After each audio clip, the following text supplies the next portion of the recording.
हल्की हल्की बारिश हो रही थी। मैं एक शॉर्ट नाइटी पहनकर घर के आंगन में बारिश में नहा रही थी।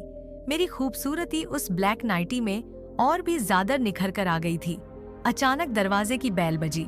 जैसे ही मैंने दरवाजा खोला, सामने जेठ जी खड़े थे। वह मुझे देखकर मुस्कुराने लगे और कहने लगे, आज तो कयामत लग रही हो। मैं तो शम से पानी पानी हो गई थी। मेरी 40 साल के जेठ बिना शादी के थे। किसी काम के सिलसिले में वह शहर में हमारे घर आए थे, जो देखने में बहुत सुंदर थे। जब वे हमारे घर आए, उस समय मेरे और मेरे पति के बीच अनबन चल रही थी।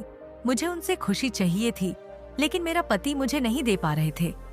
एक दिन मैंने अपने पति के लिए अपना कमरा सजाया था। उस रात पति की जगह जेठ कमरे में आ गए। उन्होंने कहा, मेरी उम्र के हिसाब से मुझे 2 चीजों का ज्यादा अनुभव है। इतना कहकर उन्होंने मुझे अपने पास खींच लिया। कमरे में सजाए गए फूलों के मुरझाने तक उन्होंने मुझे पूरी तरह से। आज जब मैंने घर का दरवाजा खोला तो मेरे सामने मेरा पति नहीं, बल्कि मेरे जेठ खड़े थे। उस समय मैं शॉर्ट नाइटी ड्रेस में थी। मुझे उम्मीद थी कि दरवाजे पर मेरे पति होंगे, लेकिन सामने तो जेठ जी थे। उन्हें देखकर मैं बहुत शर्मिंदा हो गई, क्योंकि मुझे उम्मीद थी कि इस रूप में सबसे पहले मेरा पति मुझे देखे। लेकिन जो मैंने अपने पति के लिए किया था, उसका आनंद जेठ जी ले रही थे।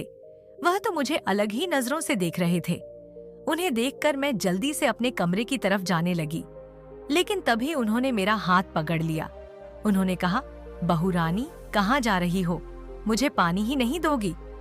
क्या उनके सामने उन छोटे कपड़ों में मुझे शेर मार रही थी, और इसलिए मैं कपड़े बदलने कमरे में जा रही थी। मैंने जेठ जी से कहा, आप बैठिए, मैं अभी आती हूँ। अपने कमरे में जाकर मैंने जल्दी से साड़ी पहनी और बाहर आई। मैंने जेठ जी को चाय और पानी दिया। वह अभी भी मुझे उसी ही नजर से देख रहे थे।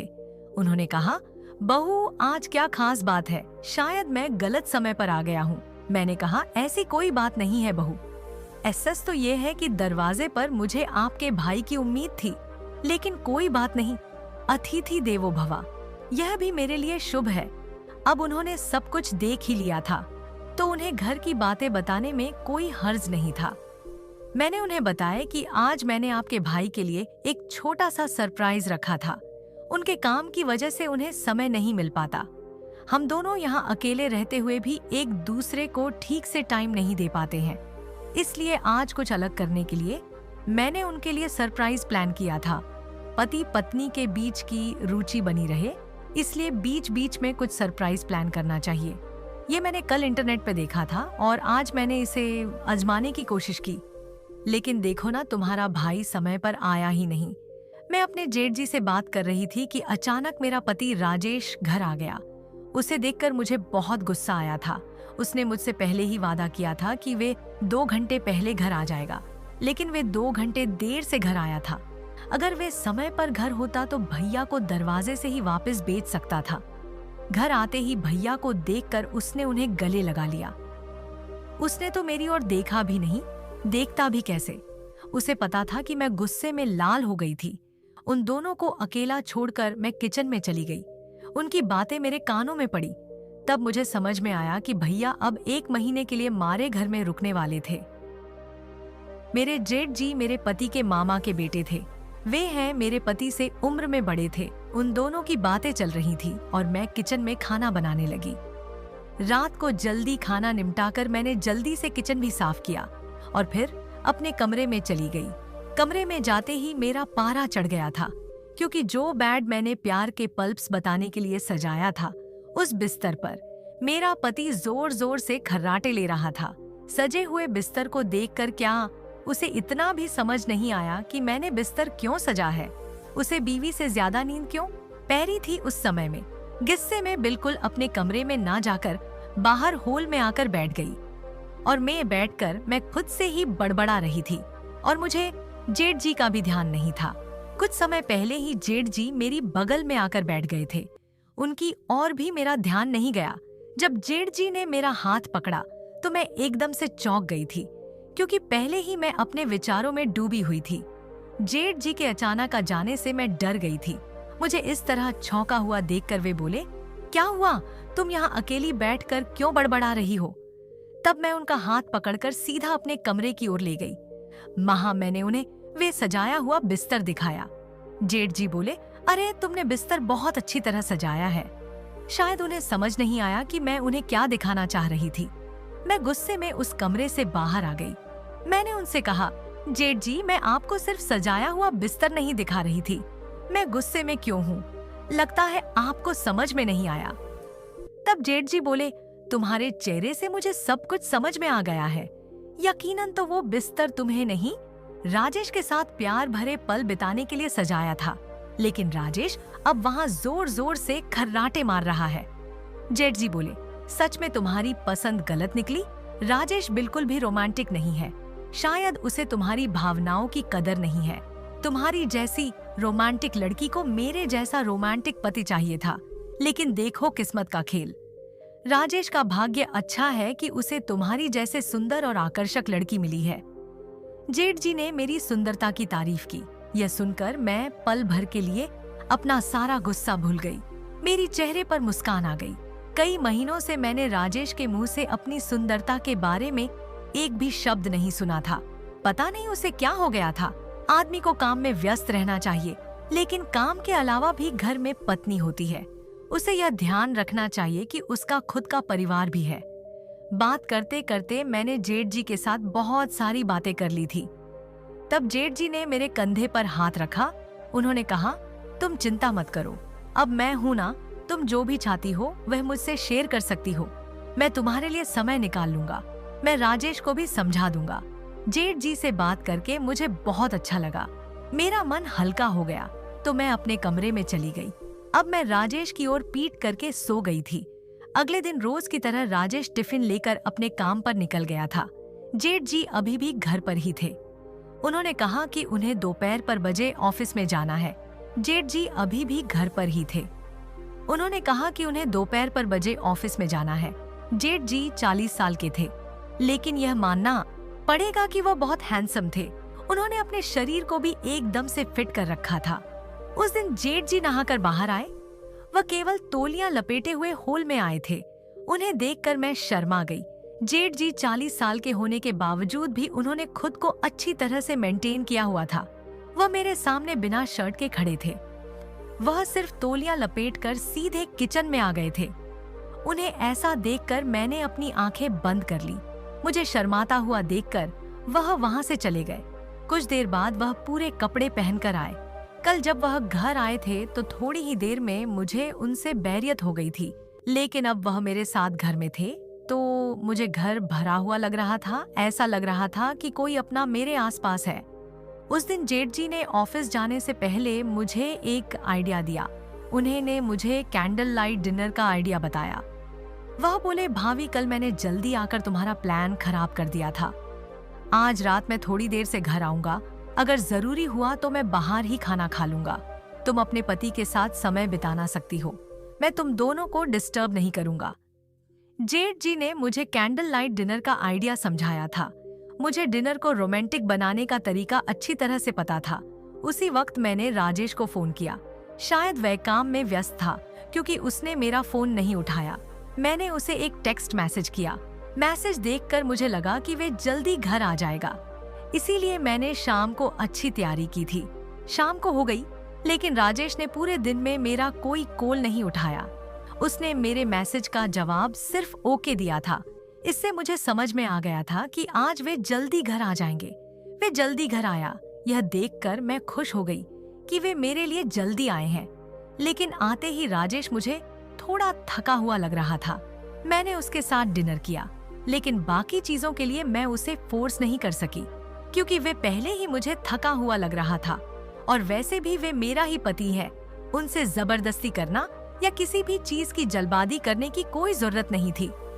आज का दिन राजेश के साथ समय बिताने का आखिरी दिन नहीं था, इसलिए उसे थका हुआ देखकर मैंने उसे कुछ नहीं कहा। मैंने उसे शांतिपूर्वक कमरे में सोने दिया।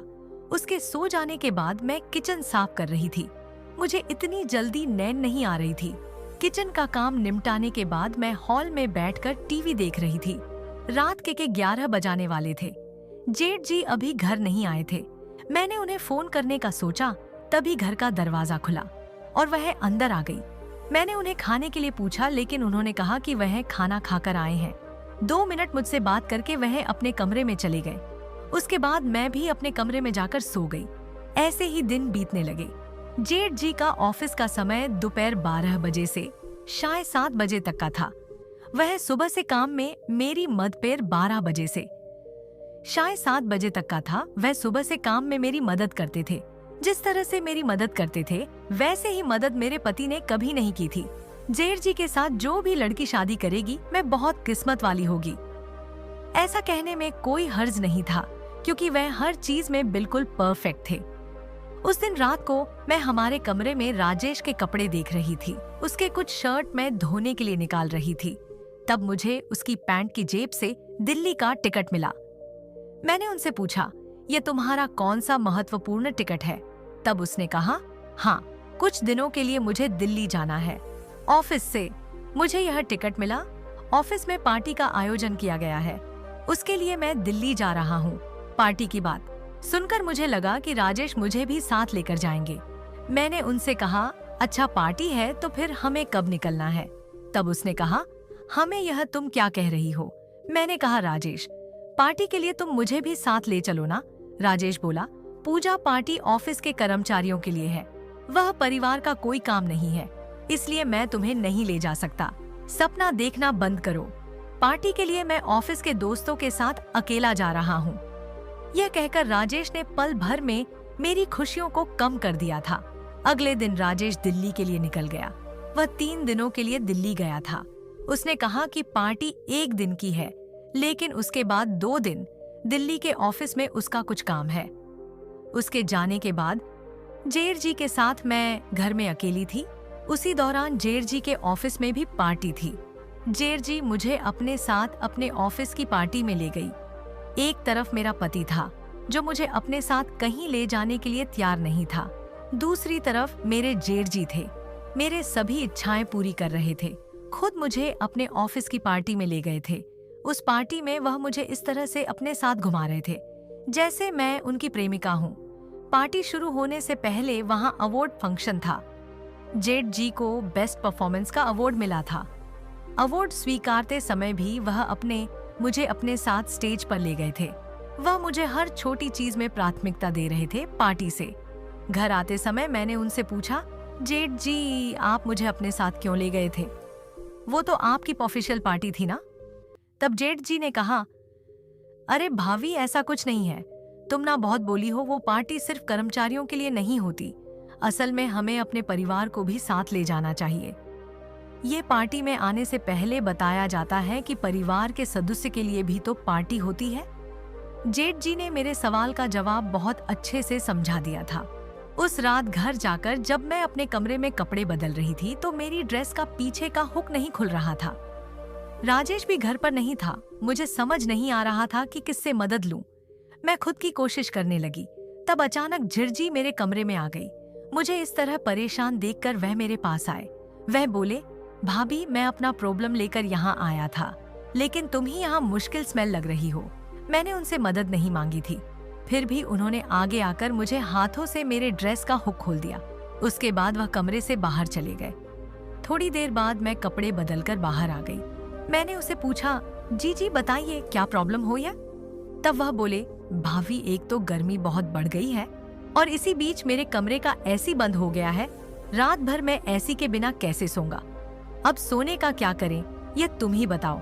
हमारे घर में सिर्फ 2 ही एसी थे, एक हमारे कमरे में और एक गैस रूम में। जेठ जी गैस रूम में सोते थे, अब उन्हें नींद नहीं आएगी। ये सुनकर मुझे उन्हें अपने कमरे में सोने के लिए कहना पड़ा। उस रात जेठ जी मेरे कमरे में मेरे बेड पर सोए थे। राजेश की जगह आज उन्होंने ले ली थी। रात भर मुझे नींद नहीं आई। मुझे बहुत अनकंफर्टेबल महसूस हो रहा था। कुछ ही दिनों से भैया मुझे अपने साथ इतना कंफर्टेबल बना देंगे या मुझे अंदाजा नहीं था। ऐसे ही अगले दिन जेठ जी की छुट्टी थी। घर का राशन भी खत्म हो गया था। मुझे खरीदने के लिए बाहर जाना था। राजेश बाहर जाने से पहले मुझे पैसे देकर नहीं गया था।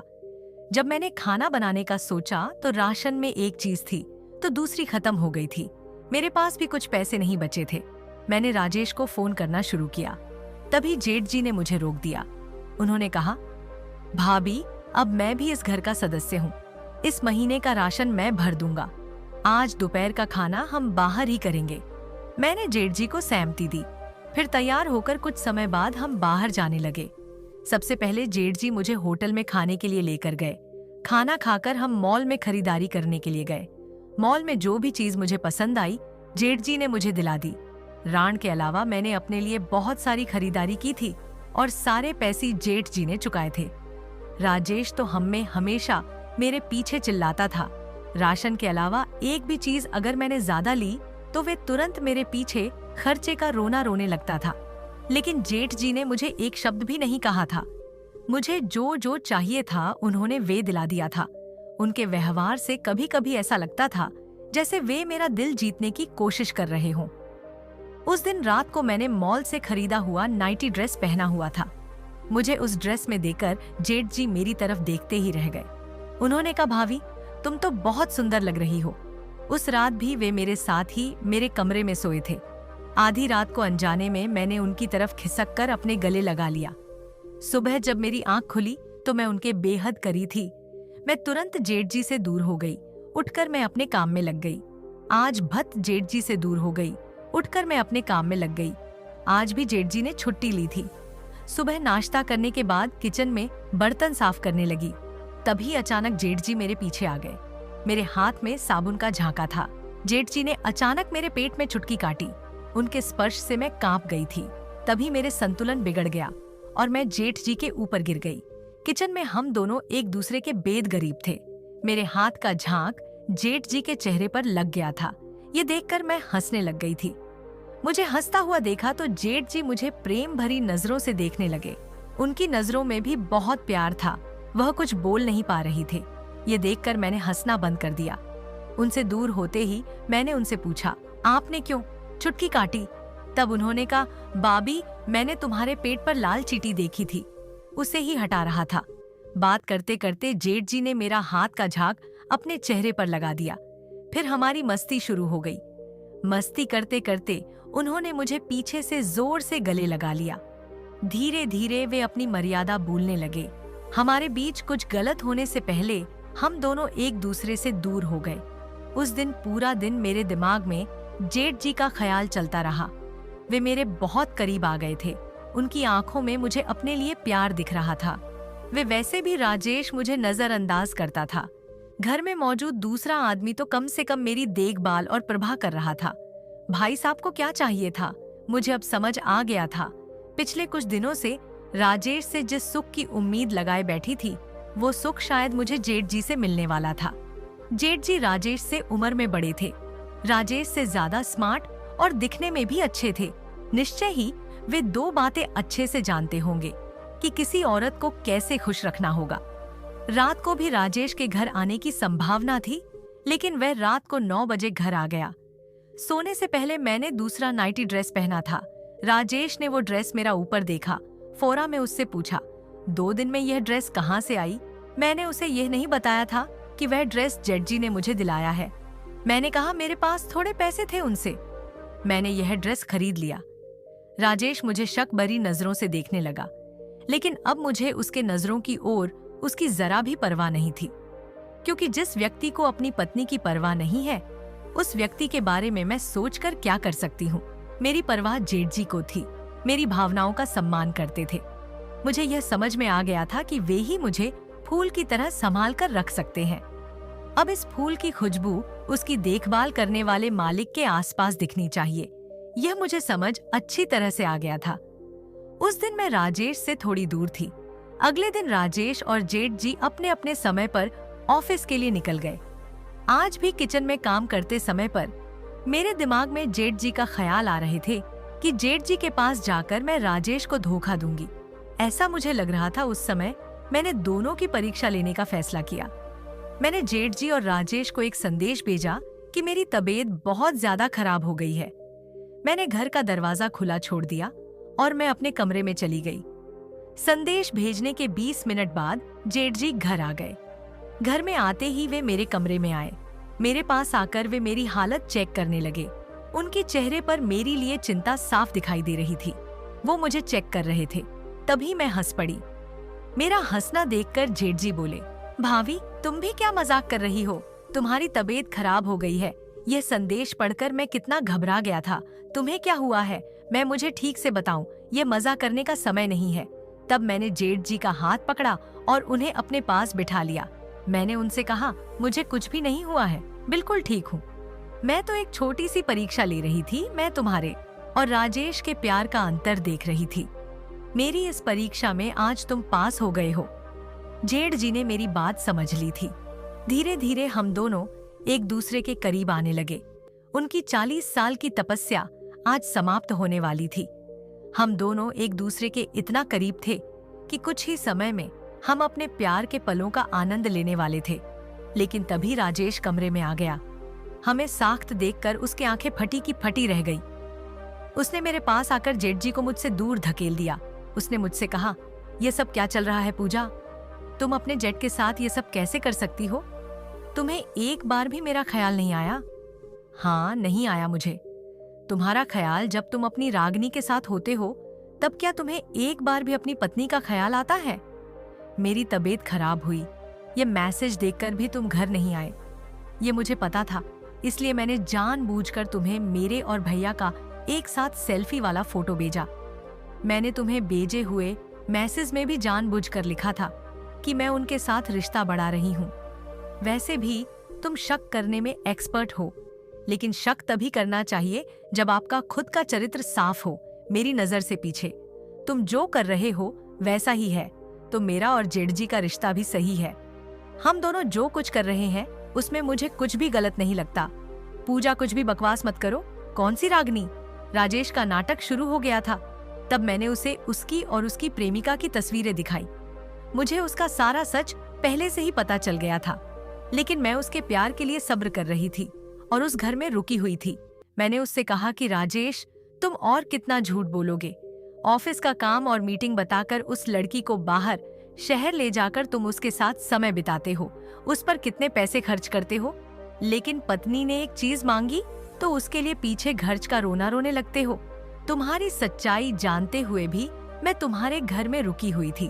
तुम्हें खुश करने के लिए कभी कमरा सजाती तो कभी कैंडल लाइट, डिनर तो कभी कुछ और करती थी। शायद मुझसे कोई गलती होगी। तुम्हें जो प्यार चाहिए मैं तुम्हें नहीं दे पा रही थी, ऐसा मुझे लगता था। मैं खुद को दोषी मानती थी। मुझे जेठ जी ने समय पर तुम्हारा सारा सच बता दिया था। अच्छा हुआ, वरना मैं खुद को दोषी मानते हुए डिप्रेशन में चली जाती और अपने साथ कुछ बुरा कर बैठती। उस सारी कठिन परिस्थितियों में जेठ जी ने मुझे संभाला था। और हाँ, तुम जिस शक नजर से हमें देख रहे थे वे नजर एक बार हटा लो। जेठ जी और मेरे बीच ऐसा कुछ भी नहीं है। तुम सबक सिखाने के लिए मैं उनके साथ मिलकर ये नाटक कर रही थी। आज जो तुमने देखा वे भी हमारे नाटक का हिस्सा था। अगर तुम मुझे किसी दूसरे आदमी के साथ नहीं देख सकते, तो मैं तुम्हें किसी दूसरी लड़की के साथ कैसे देख सकती हूँ? उसने मुझे मौका जाने से रोक लिया। उसने मुझे माफी मांगी और वादा किया कि आज के बाद वे किसी दूसरी लड़की के पीछे नहीं जाएगा। वे मेरे साथ वफादार रहेगा। जेठ जी ने मेरी मदद की, इसके लिए मैंने उनका धन्यवाद किया। उनका भी विवाह हो चुका था। उनकी 10 साल की बेटी भी थी, लेकिन 1 साल पहले उनकी पत्नी ने उन्हें इस तरह से धोखा दिया था। घर गृहस्थी का महत्व अच्छे से पता था। उनकी गृहस्थी बचाने के लिए कोई उनकी मदद नहीं कर सका था, लेकिन उन्होंने मेरी गृहस्थी बचाने में मेरी बहुत मदद की थी। उन्होंने अपनी जिंदगी की कीमती चीज खो दी थी। उनकी गृहस्थी, उन्हें उसकी कदर थी। जिसने वह खोया है वह उसे ही उसकी कीमत पता होता है। आज जी की मदद से मैं अपनी गृहस्थी बचा सकती थी। आजकल हर दूसरा पुरुष या स्त्री अपना अच्छा खासा परिवार चलाते हुए भी बाहर प्यार में पड़ जाते हैं। यह कोई ट्रेंड नहीं है। बाहर का व्यक्ति आपको अपने परिवार के सदस्यों की तरह संभाल नहीं सकता। वह केवल अपनी जरूरतें पूरी करेगा। ऐसे बढ़ते एक्स्ट्रा मैरिटल अफेयर की वजह से तलाक के मामले भी बढ़ते जा रहे हैं। ऐसे समय में किसी बिस्त्री का तुरंत मायके जाना आपके पति को आजादी देने जैसा होता है। इसलिए परिस्थिति से भागने के बजाय परिस्थिति का सामना करना चाहिए। पति चाहे कितना भी गलत रास्ते पर चल जाए, एक पत्नी ही है जो उसे सही और सीधा रख सकती है। यह हर स्त्री को समझना चाहिए। तो दोस्तों, यह थी आज की कहानी।